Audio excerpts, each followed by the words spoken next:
Salam pemirsa CPNI semua, kembali lagi bertemu dalam pembahasan buku Yesus Nama di Atas Segala Nama. Baik, dari buku ini kita dapat belajar bagaimana tulisan-tulisan yang Nyonya Ellen G. White tuliskan untuk kita dapat belajar bersama ini. Dikatakan bahwa Yesus Nama di Atas Segala Nama, yang artinya kita harus bergantung sepenuhnya kepada Tuhan, karena Dialah yang akan membuat kita untuk melewati semuanya. Dan kita lihat di sini, Dia juga bisa melewati semuanya dengan contoh yang Dia sudah berikan. Dia namain itu adalah batu teruji. Jadi segala tantangan yang dihadapi, dia serahkan semuanya hanya kepada Tuhan, sehingga semuanya bisa dilewati oleh karena berkat tuntunannya. Baik, pembacaan kita kali ini judulnya adalah Bintang Pengharapan. Ayat intinya terambil dalam Galatia 4 ayat 4. Tetapi setelah genap waktunya, maka Tuhan mengutus anaknya. Pemberontakan Israel melawan hukum dan otoritas Tuhan menyebabkan kehancuran mereka. Kehormatan yang diberikan Tuhan kepada mereka karena dipimpin oleh anaknya justru menambah dosa mereka. Tuduhan orang Yahudi bahwa Kristus tidak mengindahkan hukum Musa tidak memiliki dasar sedikit pun. Kristus adalah seorang Yahudi, dan pada saat kematiannya di kayu salib, dia memenuhi hukum yang mengikat orang-orang Yahudi tersebut. Ketika lambang menemui perwujudannya pada kematian Kristus, maka persembahan darah binatang menjadi tidak bernilai lagi. Kristus mengadakan satu persembahan besar dalam memberikan nyawanya sendiri, yang telah dilambangkan oleh semua persembahan mereka sebelumnya, yang mengakhiri nilai semua persembahan korban dari bangsa Yahudi. Baik, pelajaran kita dari hukum Yahudi. Baik, pelajaran kita menceritakan tentang bintang pengharapan atau Tuhan sendiri yang menjadi penolong kehidupan kita masing-masing. Di sini juga kita diingatkan bahwa pada saat tiba waktunya, maka Tuhan akan mengutus anaknya untuk datang menjemput kita. Di sini menceritakan bagaimana pemberontakan Israel melawan hukum dan otoritas Tuhan. Mereka yang sudah dipimpin oleh Tuhan, mereka yang sudah diberikan tuntunan melalui anaknya. Tetapi dengan adanya Tuhan itu, maka mereka marah lebih hancur. Dikatakan di sini, dikatakan bahwa mereka melakukan pemberontakan sehingga kehancuran ada pada mereka. Kehormatan diberikan Tuhan kepada mereka karena dipimpin anaknya justru menambah dosa besar. Baik, jadi sebenarnya kalau kita dituntun oleh guru yang benar, maka kita harus mendapatkan perubahan untuk tidak melakukan dosa. Tetapi ini sebaliknya yang dilakukan oleh bangsa Israel. Dikatakan di sini bahwa malah mereka menambah dosa besar. Berarti pemberontakan itu semakin besar yang mereka lakukan. Tuduhan orang Yahudi bahwa Kristus tidak mengindahkan hukum Musa tidak memiliki dasar sedikit pun. Jadi dengan pemberontakan yang ada, maka mulai timbullah tuduhan-tuduhan kepada Tuhan sendiri. Dikatakan di sini bahwa Tuhan tidak mengindahkan akan buku Musa lah, sehingga tuduhan itu mereka tuduhkan kepada Tuhan, tetapi tidak memiliki sedikit pun dasar yang mereka ucapkan. Kristus adalah seorang Yahudi, dan pada saat kematiannya di kayu salib, dia memenuhi hukum yang mengikat orang-orang Yahudi tersebut. Kristus lambang menemui perwujudannya pada kematian Kristus, dan maka persembahan darah binatang menjadi tidak bernilai lagi. Jadi oleh karena sudah pemberontakannya sudah besar, karena mereka merasa bahwa dengan mengorbankan saja sudah menghapus dosa mereka, sehingga Tuhan membuat satu perubahan dengan dia menyerahkan nyawanya sebagai korban yang besar itu untuk menebus semuanya. Sehingga pada saat itu jugalah semuanya tidak bisa kita langgar lagi, atau kita tidak bisa melakukan hal yang mungkin tidak sama lagi. Jadi mungkin pada saat itu juga banyak yang tidak menerima dengan pengorbanan Tuhan, tetapi banyak sekali yang mau untuk menyerahkan Tuhan sendiri. Tetapi di sini kita diberikan kesempatan bahwa dengan lambang yang sudah Tuhan berikan itu adalah menjadi satu pembersihan kekal untuk kehidupan kita, tetapi kitalah yang dapat menerima itu semuanya. Sejak kejatuhan, tidak ada komunikasi langsung antara Tuhan dengan umat manusia. Melalui Kristus, Tuhan mempercayakan kepada anaknya. Dalam arti khusus, kasus manusia yang telah jatuh, Kristus telah melakukan pekerjaan penebusan. Ia berketetapan memelihara kehormatan penuh hukum Tuhan yang keluarga manusia telah langgar. Dia menebus dari kutukannya semua orang yang patuh, yang menerima tawaran belas kasihannya dengan menerima pendamaian ajaib yang telah disediakan. Baik, jadi sangat menarik ya ceritanya di sini, bahwa sejak kejatuhan manusia tidak bisa berkomunikasi langsung lagi dengan Tuhan sendiri, karena semuanya sudah ada dosa, sehingga kita tidak bisa untuk berkomunikasi secara langsung, tetapi kita hanya bisa percaya kepada anaknya dalam arti khusus kasus manusia yang telah jatuh.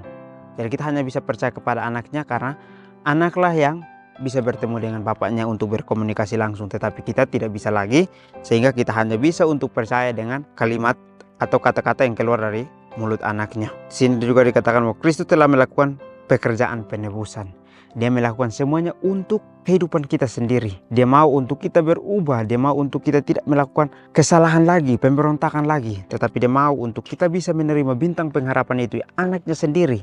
Dengan kita percaya kepadanya, maka kita akan menerima akan bintang pengharapan itu. Dia menebus dari kutukannya semua orang yang patuh, yang menerima tawaran belas kasihan dengan menerima pendamaian ajaib yang telah disediakan. Tuhan mau untuk menebus kita, tetapi kita harus patut untuk terima tawaran belas kasihan itu dengan menerima pendamaian yang telah disediakan. Atau dia mau untuk menolong kita, tetapi kita harus melakukan perubahan di dalam diri kita. Sehingga pada saat kita melakukan perubahan, maka apa yang dia sudah sediakan itu dia akan berikan untuk kehidupan kita masing-masing. Pada penciptaan Adam dan Hawa telah memiliki pengetahuan tentang hukum Tuhan yang dari semula. Itu tertulis di dalam hati mereka. Dan mereka sadar betul dengan tuntutan-tuntutan hukum atas kehidupan mereka. Ketika mereka melanggar hukum Tuhan dan jatuh dari keadaan bahagia yang tanpa dosa dan menjadi berdosa, manusia tidak memiliki bahkan secercah harapan untuk masa depan mereka. Tuhan jatuh, kasihan, dan Kristus menyusun rencana keselamatan dengan menanggung kesalahan manusia itu di atas dirinya sendiri. Ketika kutuk dijatuhkan di atas bumi dan ke atas umat manusia, bersamaan dengan itu ada janji bahwa melalui Kristus ada pengharapan dan pengampunan atas pelanggaran terhadap hukum-hukum Tuhan. Meskipun kesuraman dan kegelapan menaungi masa depan seperti selubung kematian, namun di dalam janji Sang Penebus, bintang pengharapan menerangi masa depan yang gelap itu. Injil pertama kali diberitakan kepada Adam oleh Kristus. Adam dan Hawa merasakan kesedihan dan pertobatan yang tulus atas kesalahan mereka. Mereka mempercayai janji-janji Tuhan yang berharga dan diselamatkan dari kehancuran total. Review and Haller, 29 April 1875. Renungkan lebih dalam, jika saya adalah Adam, bagaimana rasa mengetahui bahwa Tuhan telah menyediakan jalan untuk menyelamatkan dunia yang telah rusak oleh dosa. Saya yang begitu mengerikan. Pembahasan kita menceritakan bagaimana penciptaan Adam dan Hawa yang telah memiliki pengetahuan tentang hukum yang dari semula. Menceritakan bagaimana mereka hidup dengan bintang pengharapan itu.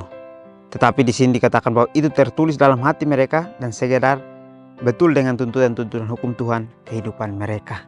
Pada saat sebelum jatuh kepada dosa, mereka juga sudah hidup dengan Tuhan, dengan bintang pengharapan itu, untuk mengetahui akan hukum-hukum itu.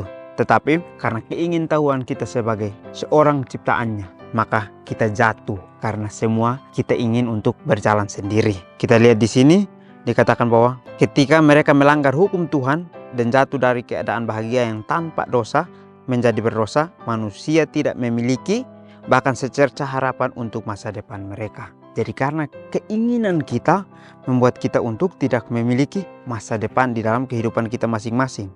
Dikatakan di sini bahwa karena kita melanggar hukum, jadi bahagia kita diambil sehingga kita masuk kepada dosa. Dan juga di sini dikatakan bahwa manusia tidak memiliki secercah harapan. Kita tidak memiliki sebuah harapan untuk masa depan. Semuanya sudah sirna karena kita memilih keinginan kita lah yang kita tinggikan. Tuhan jatuh kasihan dan Kristus menyusun rencana keselamatan dengan menanggung kesalahan manusia itu ke atas dirinya sendiri. Jadi karena Tuhan melihat kita sudah jatuh, kita tidak memiliki harapan lagi, kita tidak memiliki masa depan lagi, Tuhan menyusun rencananya untuk kalau bisa ciptaannya bisa selamat. Tetapi kita lihat di sini, Tuhan rela untuk mengorbankan dirinya sendiri. Tetapi kehidupan kita seringkali kita ingin adalah diri kita sendiri. Kita ingin untuk semua keinginan kita tercapai dulu baru kita mau untuk mengorbankan diri. Tetapi cerita Tuhan lebih luar biasa. Dia mau untuk menolong orang lain dulu, atau dia mau untuk menolong ciptaan dulu, baru menolong akan dirinya sendiri.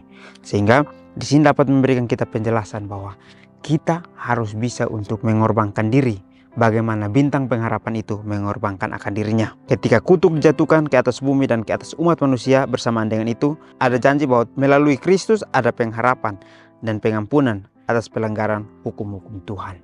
Baik, pada saat sudah kejatuhan akan dosa, kita tidak memiliki harapan lagi, kita tidak memiliki masa depan. Tapi Tuhan memberikan harapan lagi kepada kita dengan cara Dia mengatakan bahwa Dialah pengharapan dan pengampunan itu.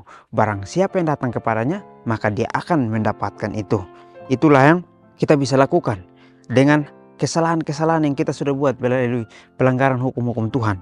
Dengan kita datang kepada Tuhan, maka pengharapan dan pengampunan itu kita akan dapatkan di dalam Dia. Meskipun kesuraman dan kegelapan menaungi masa depan seperti selubung kematian, namun di janji Sang Penebus, bintang pengharapan menerangi masa depan yang gelap itu. Baik, kalau kita lihat, kalau kita membayangkan ini tentang gelap yang sudah ada di depan kita, maka kita tidak bisa untuk melewatinya. Sehingga bagaimana kita harus bergantung kepada Tuhan. Karena melalui bergantung kepada Tuhan, kitalah yang akan diberikan kekuatan untuk bisa untuk melewati kegelapan itu. Karena Dia akan memberikan kita terang ilahi itu, sehingga kita berjalan tidak memiliki gelap di antara depan dan belakang kita. Injil pertama kali diberitakan kepada Adam oleh Kristus. Adam dan Hawa merasakan kesedihan dan pertobatan yang tulus atas kesalahan mereka. Mereka mempercayai janji-janji Tuhan yang berharga dan diselamatkan dari kehancuran total. Baik, di akhir sangat memberikan kita pelajaran yang teguran yang sangat keras. Dikatakan bahwa Injil pertama kali terima oleh Adam sendiri. Dan juga Adam dan Hawa merasakan akan kesedihan dan pertobatan. Yang artinya adalah mereka sudah memiliki kebahagiaan. Tapi karena keinginan yang mereka lakukan, sehingga mereka mengalami kesedihan yang berat. Tetapi kesedihan itu Tuhan datang. Tuhan mengundang mereka. Maukah engkau untuk berbalik? Tetapi dengan bertobatnya kita tidak bisa sempurna lagi seperti yang dulu diciptakan. Tapi kita hanya diberikan pengharapan bahwa kita akan diselamatkan, kita akan dibawa untuk keluar dari kehancuran total itu. Kalau kita mau berbalik, itulah yang Tuhan janjikan kepada kita dan juga Adam dan Hawa. Jadi sangat menarik, Tuhan tidak mau ciptaannya untuk hancur, untuk tidak selamat, tetapi Dia mau untuk memberikan keselamatan itu kepada setiap ciptaannya. Tetapi kembali lagi, kita dapat menentukan kapan waktu yang genap untuk Dia mengutus anaknya untuk datang kepada kehidupan kita. Kita tahu, secara pribadi kita tahu. Tetapi seringkali dengan kelalaian kita, kita tidak mau untuk mendengarkan apa yang Tuhan bicarakan kepada kita. Tetapi kita mau untuk mendengarkan hikmat kita sendiri. Jadi sebab itu, marilah kita bersandar kepada bintang pengharapan itu. Karena Dialah yang akan memberikan kita hikmat untuk berjalan bersama dengan Tuhan. Jadi mungkin ini saja pelajaran yang dapat saya bahas. Kiranya kita bertemu lagi di pertemuan selanjutnya. Kiranya Tuhan Yesus memberkati kita semua.